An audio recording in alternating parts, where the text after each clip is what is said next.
Well, the situation in Israel and the Gaza Strip appears to be increasingly tense. The question is not if, but when Israel will begin its ground offensive of Gaza.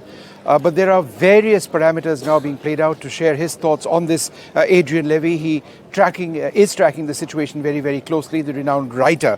Thanks very much, Mr. Levy, for being with us. Is it your sense that hostages for food and water appears to be the current Israeli strategy? Yeah, I think it's actually not clear what the current Israeli strategy is, other than that troops amassing 300,000 plus reservists and full-time members of the IDF. I think no clear plan has evolved yet because there hasn't been time.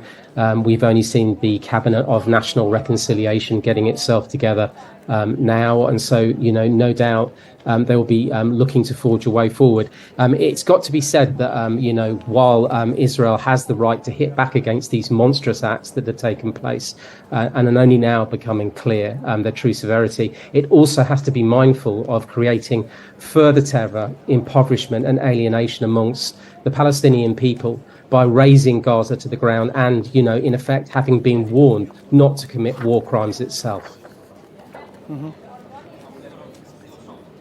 Is it not your belief that perhaps the lull, in a sense, in the fighting that we are seeing now, apart from aerial bombardment, the ground offensive hasn't begun, that if this can be called a lull, it is possibly because there are active negotiations to try and get those hostages out.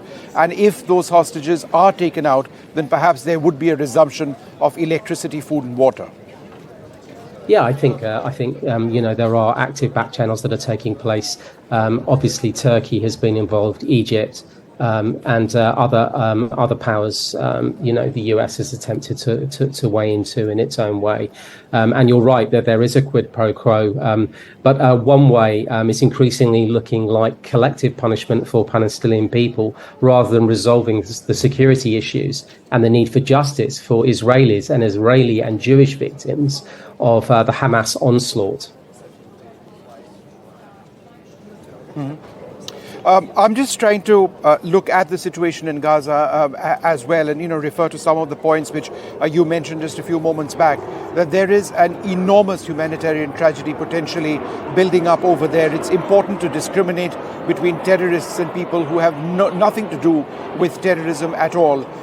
Could you give us your assessment of what the ground situation in Gaza is? Yes, I mean, it's devastating and going to be devastatingly difficult, actually, both for the Palestinians who are living there who do not support Hamas and have been told glibly to leave but cannot.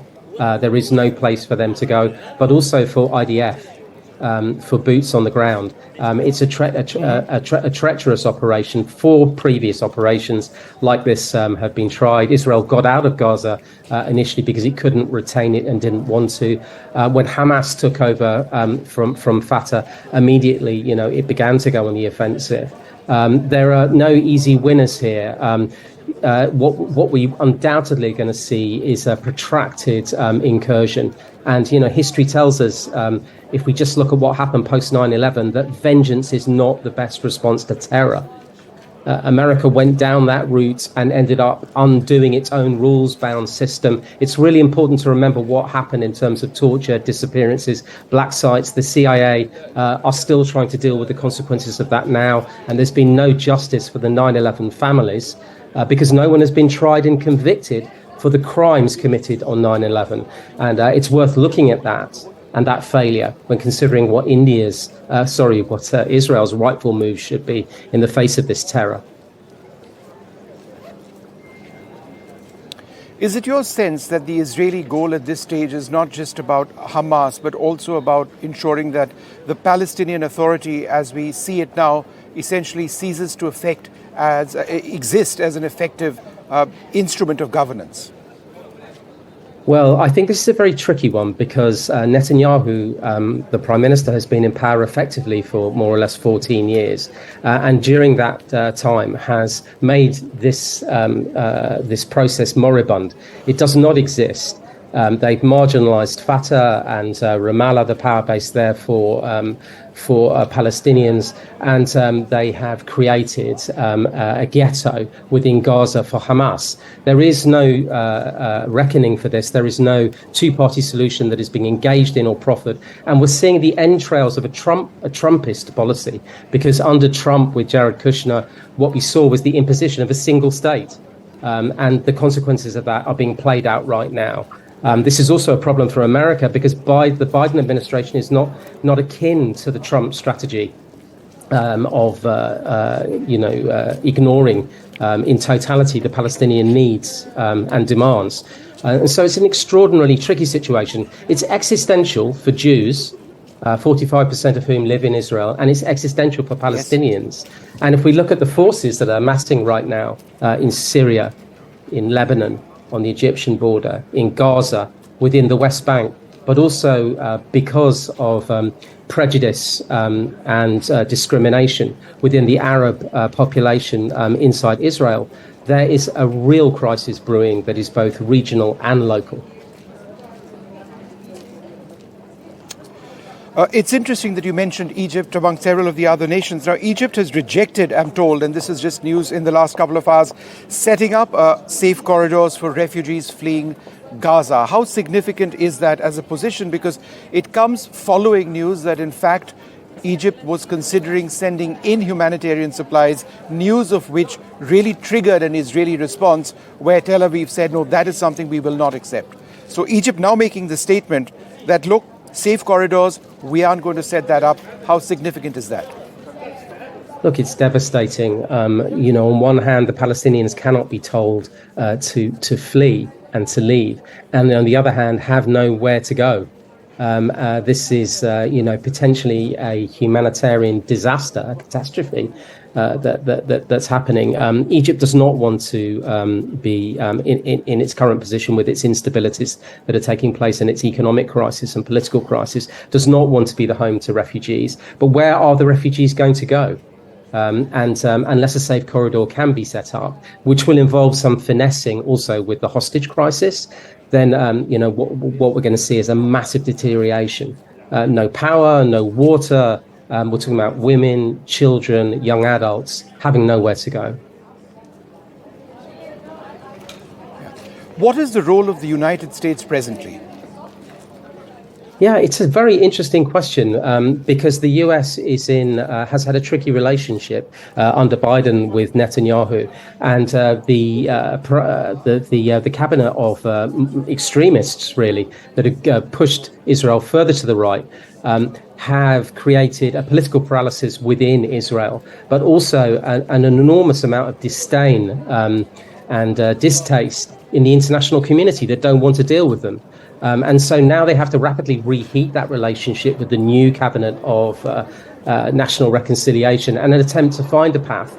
And yet, there is no easy path for America, because if it attaches itself to a campaign that morphs into something hideously violent and misproportionate or disproportionate, then there'll be enormous backfire on America itself. So it's a difficult path that the Americans are trying to tread right now.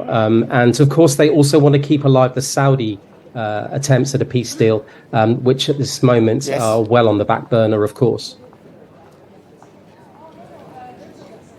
I'm interested to know what you think of the Saudi position, because some would suggest that, the peace process which was in the works between Israel and the Arab world, of course, Saudi Arabia key over there, is now essentially rolled back. It doesn't effectively exist because of the statements made by Saudi Arabia and Qatar, which have entirely endorsed, the Palestinian cause, the cause of people in Gaza. With that said, is it not important to remember that Qatar and Saudi Arabia still have a very important role, possibly in terms of getting these hostages out? So, it's a twofold tricky situation. You need Saudi Arabia and Qatar to get the hostages out potentially. On the other hand, the peace process between Israel and, say, Saudi Arabia appears to be over essentially.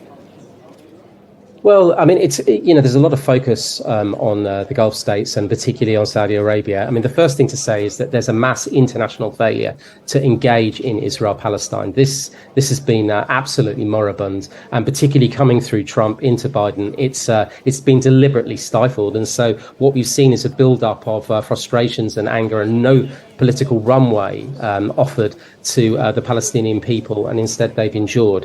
On the other hand, the Saudi deal was looking for some basic recognitions from the Netanyahu cabinet in order to normalize relationships, which would be historic. But how will a cabinet of extremities, including a minister who self-describes as a fascist, sign up to that deal? It's going to be extraordinarily difficult.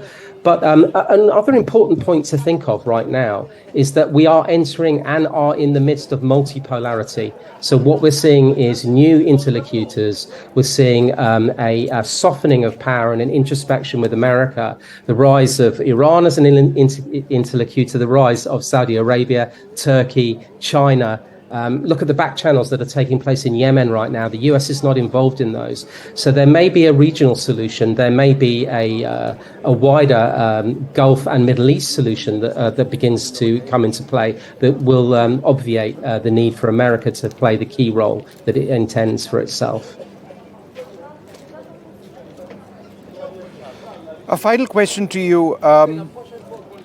What is the end game potentially for Israel once they do go in? As you mentioned correctly, it's been very difficult to hold on in terms of being an occupation force. There is overwhelming resentment on the ground. There are millions of people in Gaza presently, and yet the Israelis have put themselves into a position, perhaps correctly so, that, look, we need to act now because there's been violence on our territory, our people have been killed. But assuming they do go in, what would the end game then be? I think this is the problem, and probably what they're defining is what the parameters of a boots-on-ground operation are. Is it to decapitate Hamas? Is it to recover the hostages? Is it to assert Israel's right to exist and the Jews' right to live in Israel? And until they can actually, work out the strategic objectives, it's difficult to answer that question. I think there is no focus yet on a medium term and a long term because of the scale of the suffering and the killing. And yet a cautious approach is going to be needed with regional voices weighing in to avoid an enormous, conflagration which takes in the entire region. I don't think it is clear as yet what the limited goals are and what an end game might look like. But evidently what will be important is an intelligence triage, a political audit, and the name of the person that will be attached to this crisis, perhaps the worst in Israel's history, will be Benjamin Netanyahu. And so weighing up even for this Teflon character who has had extraordinary five-act political acts and bounced back when everyone presumed he was dead in the water, facing criminal and corruption charges himself. What will happen to him and how will he endure, and his coalition? These are all things to play out in the medium to long term. Adrian Levy, thank you very much for speaking to us, sharing your thoughts on this developing situation. Thank you very much indeed. Okay, take care. Thank you.